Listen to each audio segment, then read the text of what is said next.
Sometimes, just sometimes, life throws you a curveball so hard, you struggle to stand up once it's done ricocheting off your face. And that's how I'm starting this episode.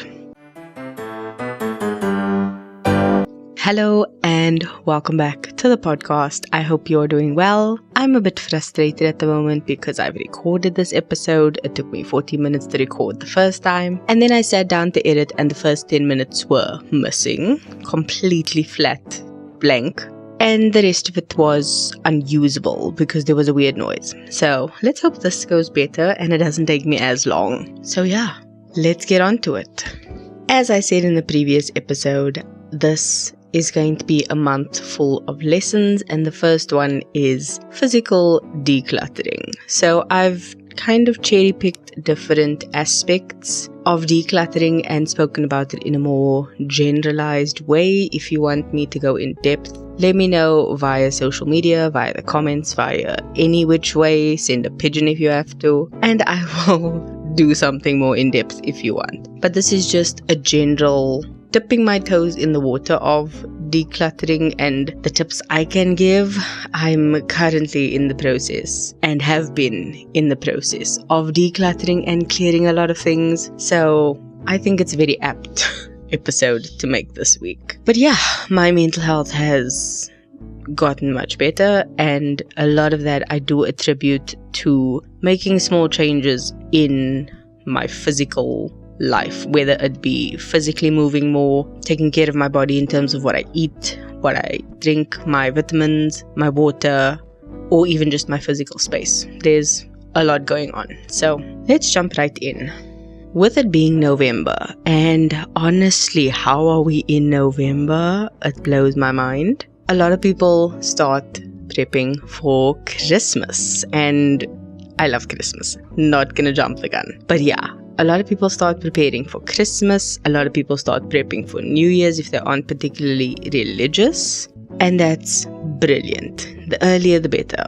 So, because a lot of people are doing it, I thought I would just share some tips that you might find useful. And if not preparing and kind of spring cleaning your house for an event, just getting your stuff together in general is a good idea. For South Africans, we are currently going into our warmer seasons. So decluttering your clothes and changing out your wardrobe is always a good idea.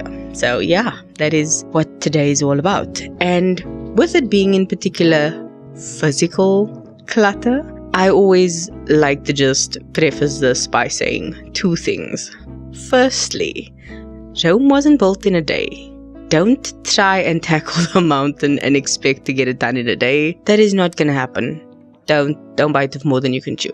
Number 2 is that this will hurt you physically. And I mean that. Like, you will feel a physical pain when it comes to certain items because you need to get your mental state ready. Like, those are the two things. One, don't fly too close to the sun. Don't try and make a mountain out of a molehill. Like, you will suffer if you do. It's not a good idea. First, see the forest for the trees.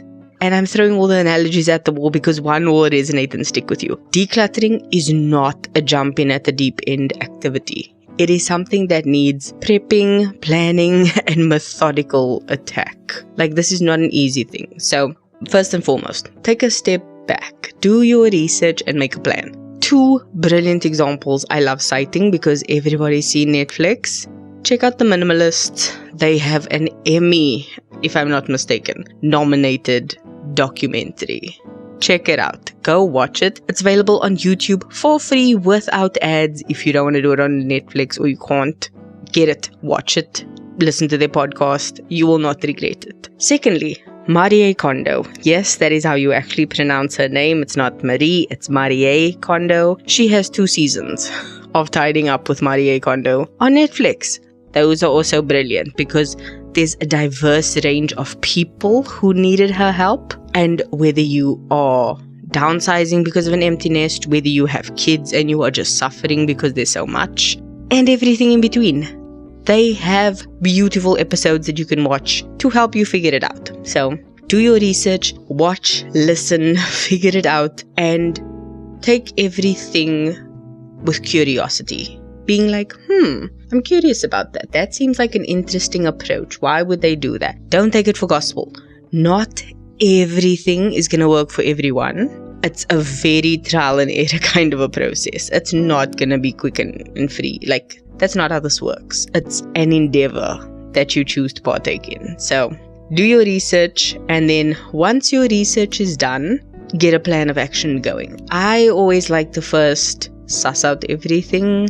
If you can, look at each room with a pen and paper and be like, okay, these are the main areas of this room I want to tackle, and the rest can just be done as I go. So for example, if your cupboard is always a mess in your bedroom and your desk is always cluttered, but your floor space is fine and your shoe rack is always organized, cool, shoe rack can save for last.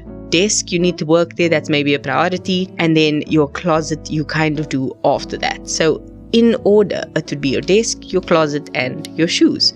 Figure that out. Find out where the most attention is needed, where the least is, and organize it like that. There you go. Done and dusted. You got a plan. Now, once you have this plan, this is where the pain comes into play. Because for a lot of people, especially with an old school mentality, you have worked very hard to earn your possessions. And just because you've put money into it, it's already hard to let go of. That is understandable. That is okay.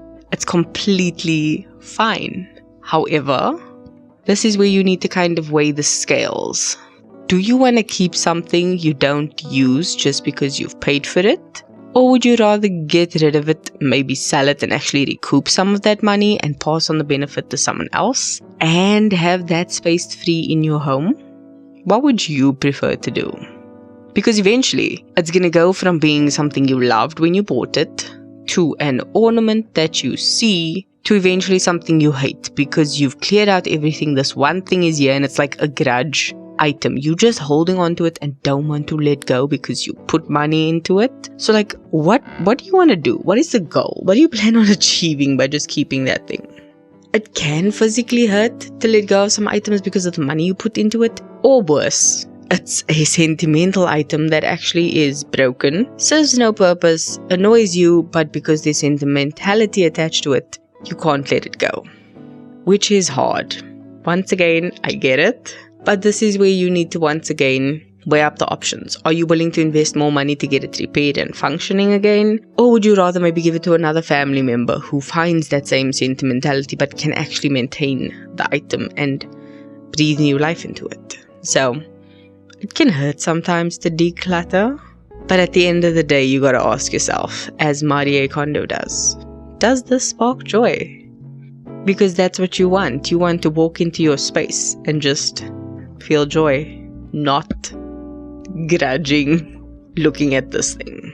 So it's gonna be a bit hard, especially in the beginning. Sometimes it might be easy, and there are actually a lot of steps involved when getting rid of things, especially sentimental items. But like I said, do your research, find out what method works for you, and you never know what you'll get rid of. I know for a fact there have been some clothing items, I don't know why, but once I told myself I'm just gonna clear out what I don't like and what our firm knows, but for some reason I grudgingly wear it or use it. And the first thing I did was grab like 3 t-shirts and be like, these need to go. I need to get rid of these.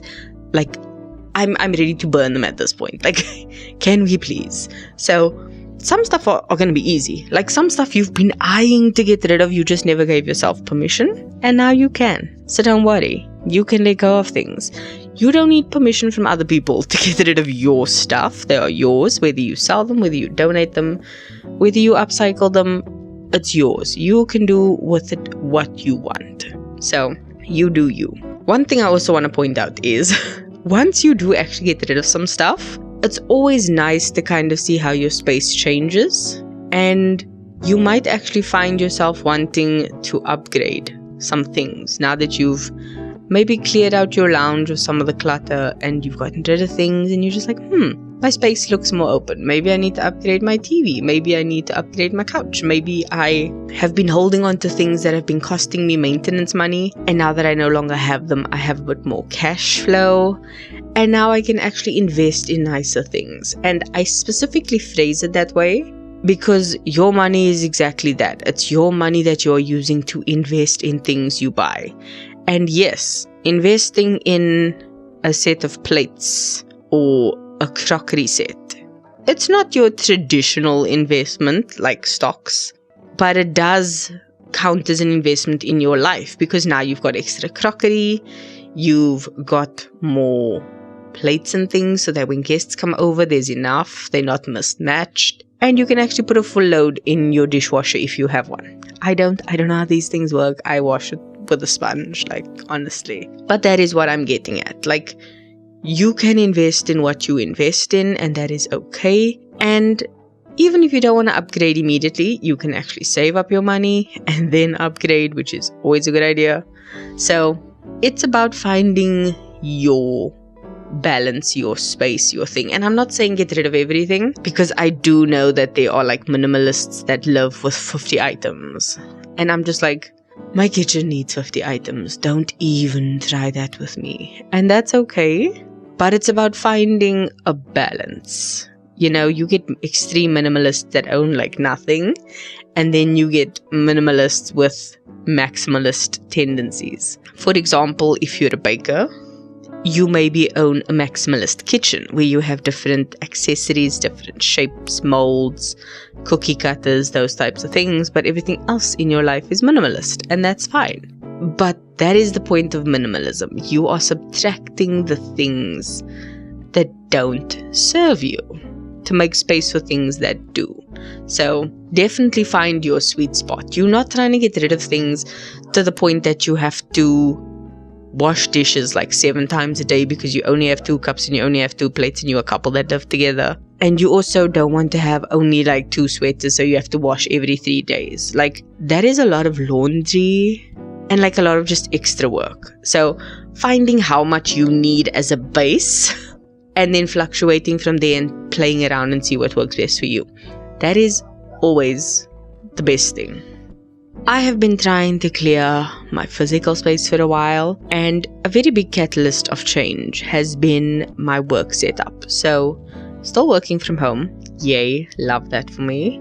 But I have now changed from working to a monitor and a box thing to working from a laptop that I hook up to the same monitor. But I no longer have the big box taking up space in my desk. And that has been a game changer. Seriously, the space that was cleared out from where the box used to sit in my desk shape has actually been stacked with the books I plan on reading in the order I plan on reading them. And that has been a game changer for me because that has cleared books from other surfaces and just made my workflow much better. So immediately I swapped out that on my desk, and that prompted me to kind of roll over and keep going. So I elevated the monitor, I cleared the desk, I started putting away certain things that usually live on top of my desk and put them in other spaces. And that has done a lot for my mental state. Like, seeing the clutter-free desk space has actually made me a little bit more productive. I won't say it's cured everything, but it did spark a lot of joy. Just to keep things simple. When I need something, there's a home for it and I can pull it out when I need it. So that has made a big difference. And that is why I always try and recommend that you start with the most lived in place. Because for me, that's my desk. I work my 9 to 5 at my desk. I'm working on my podcast at my desk. I edit at my desk. I journal at my desk. And I bullet journal and plan my day at my desk. So it's a very well used space. But the fact that it's been decluttered does smooth a lot of the processes. And like I said, it affects mental health. So that has worked wonders for me. Since clearing that and seeing the effect it has had on my mental health, I actually started doing other smaller things like clearing off my nightstand, fixing the top of my record player to be more flow state like, where it just makes things simple and seamless. My cosmetics box, well, it's not cosmetic, it's more of like skincare, teeth care, all that types of stuff in my bathroom, made that more seamless and flow better. Like, these small things have made it much easier to get into a state of flow, even when it comes to doing mundane things like having my floss, my toothpaste, my mouthwash. All my things in a order makes things much simpler and seamless, which is basically the best thing you can do, especially when you're trying to build habits.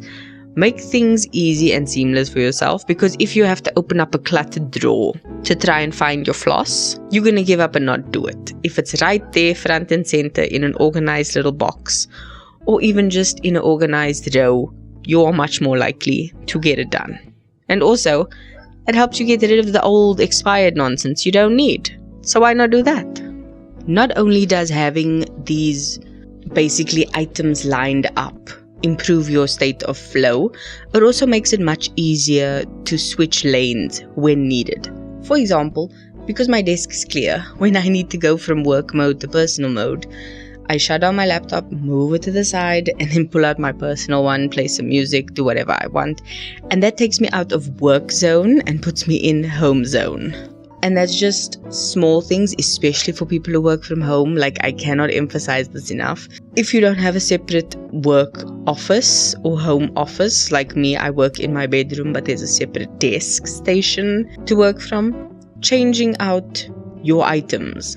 For me, putting away my work laptop, pulling out my personal one, switches off that work mode. So definitely find those small triggers that you can kind of do for yourself, even if it is you dress up for the day to do work. Maybe after work, shut down your laptop and put on a different pants or a different top, or change something, like let your hair loose, dance around. Do something that kind of signals it's the end of my workday and the start of my personal time. Those are the best things I can recommend you do. Because like I said, decluttering starts with your mental state, and if you aren't in the right frame of mind, it's not going to happen. And it rolls over into other aspects of your life, like even just decluttering your work desktop or your personal desktop, moving things out the way. It does so much and you feel so good.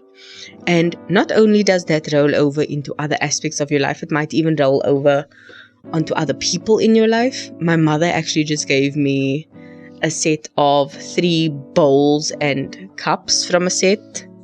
One of the cups broke. I don't know where the bowl is. I might think it's still in circulation in this house. But my mom saw what I was doing, because I threw out some old stuff and like cardboards and like, why did I keep these things? I threw them out and she asked, what are you doing? And I'm like, I'm decluttering, getting rid of stuff, like amalgamating things, merging things, throwing out excess. It's what it is. And she kind of got on the train and she did that with the cutlery and the crockery. And she actually gave me a set because she's like, it's not bad. And I'm just like, that is so great, because that not only rolled over from me to her, it's going to roll over into other aspects of the house and people and just cause a good movement. So I helped one person who happened to be my mother. Like, job done. Like, well done me. Pat on the back. That's all I needed to do. I'm good. So if you do take anything out of this, go at it at your own pace. Don't stress yourself. Figure out what works best for you. And if there isn't anything, then cool, great, you found your sweet spot. Do that to keep going. So, that is my spiel. That took a bit longer than I thought. But I do have some random tips going forward, whether it's physical decluttering or bringing new things in. You never know what might be applicable to you. So, here we go. My first thing is always, when it comes to equipment, like actual physical equipment things, from vacuums to screens to anything that's an equipment, even a camera, always look for alternatives first. I'm a huge secondhand fan, so I do love buying secondhand things, but always shop for secondhand. If you can't find it secondhand, check with a friend. If they might have it, find somewhere maybe you can rent it. There are always alternatives, and especially if you want to buy a piece of equipment, test it first. You've come this far. Check it out first. So that's my biggest tip for equipment.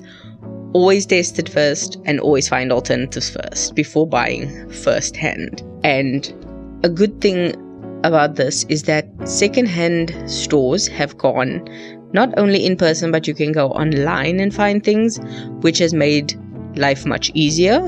But my biggest tip when shopping secondhand is flea markets. They won't necessarily be online, they won't necessarily be in a store, but flea markets are a great place to find secondhand stuff.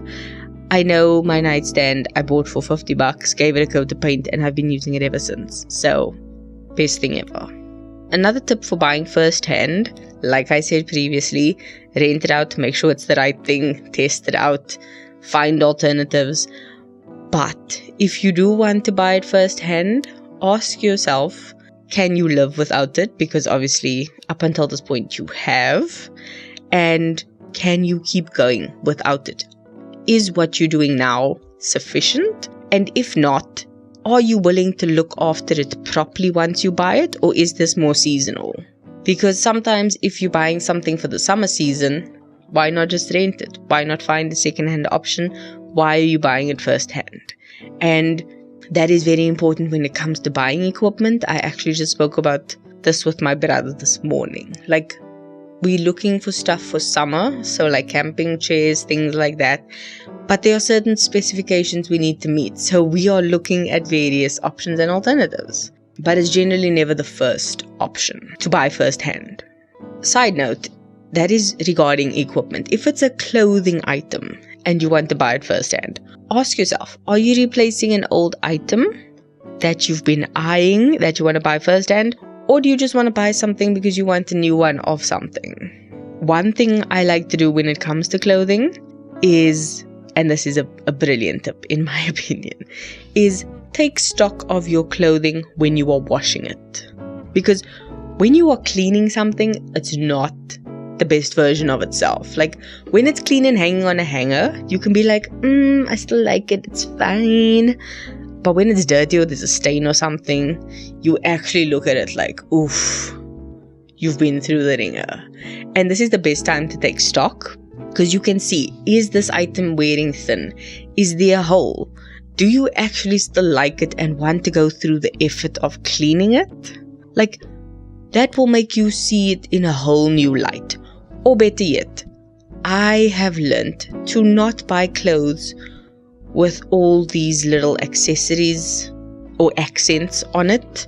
So I have a sweater in a mint green color with little stars that are like stamped onto it. I've got sweaters with beaded pearls. I've got some stuff with embroidery. I have some stuff with gold or silver like leaf things that have come off in the wash. And I've realized I don't like having to maintain that because I have to hand wash it. It takes time, it takes effort because it's one item being washed and then hanging it up. It's a nightmare. Like, I can't just throw it in the washing machine and call it a day. So when you have to wash clothes, take stock of your clothes and your items. Is it worth it to maintain it and wash it and keep it and upkeep it? Or is it better to maybe donate it, get rid of it, give it a new life and pass it on to someone else? You never know. So take stock of your clothes when you're doing washing. That will make you see it in its genuine form. The next thing to ask yourself when buying items or looking into things that you want is there a way I can DIY this thing? Is there something I can flip that I already have at home that I can breathe new life into? An example of this that I love to use is the Body Shop Advent calendars. I love them. I didn't get last year's one. I got the year prior, and it has been one of the best things I've upcycled and used in a different way. So this one actually has a flip-up lid and 3 layers, the bottom 2 being pull-out drawers and the top one being an indent. And I use it every day, twice a day, because it literally holds all my bathroom supplies. So from my spare shower gels to my face cleansers to my toothpaste, everything is there. I use it every single day. And this is something I'm very grateful for, because prior calendars I couldn't really do that with. So I've made it basically into a tabletop vanity thing, and it has worked out quite well. So check with yourself and what you have on hand, and see, is there any way you can kind of take something and DIY it, fix something up that you've been meaning to fix, and instead of replacing it, you can repair it. Or like I said, just upcycle things. You never know what you can find. Another tip for this I always recommend is Pinterest, because you will find a DIY for anything. Anything. Like anything you can think of. And the beauty of it is you can organize it into boards. So if you want to DIY woodwork stuff, crocheting, knitting, whatever, however, there's a Pinterest for that. So definitely look into Pinterest, because even if you don't want to DIY, they've got a whole bunch of playlists and stuff where you can just find all sorts of tips on upcycling things, recycling things, or even finding alternatives for the things you want. So maybe you want a table or nightstand or whatever. They'll show you where you can find stuff, different materials you can use, different options, and like cool ways to DIY it. So definitely look into Pinterest. That is a really good thing. And like I said, organizing your boards, best thing ever. Speaking of boards, don't be afraid to clear them. This is going to be the most back to front tip I can ever give, so I apologize, but just hang with me. Hear me out on this one. It'll make sense. So, this tip is don't be afraid to clear the board. By that, I mean literally tossing everything off the board and starting from scratch. I've seen a lot of people do this with socks, and it's the simplest explanation I can think to give you. It's where they basically take all of the socks that they own and donate it, get rid of, cut it up and use it as rags, whatever. Just getting rid of all of it, maybe keeping 2 funky pairs that have a lot of meaning to them, but basically scrapping everything and buying a few sets of brand new ones in a plain, simple color, and that's what they do. That way, they don't have to go through the stress of getting rid of them and thinking too deeply, but they can start from scratch, have something simple to keep up, which is very important, because having to maintain 10 pairs of socks in the same color is very easy. You throw them all in the little wash bag, throw it in the machine, call it a day. So that is something you can do in other aspects of your life. So don't be afraid to just be like, I don't want to do this. Get rid of it and start from scratch. This might not be the best for sentimental items, but there are certain aspects where it is a good thing. For me, I actually did this with my receipts.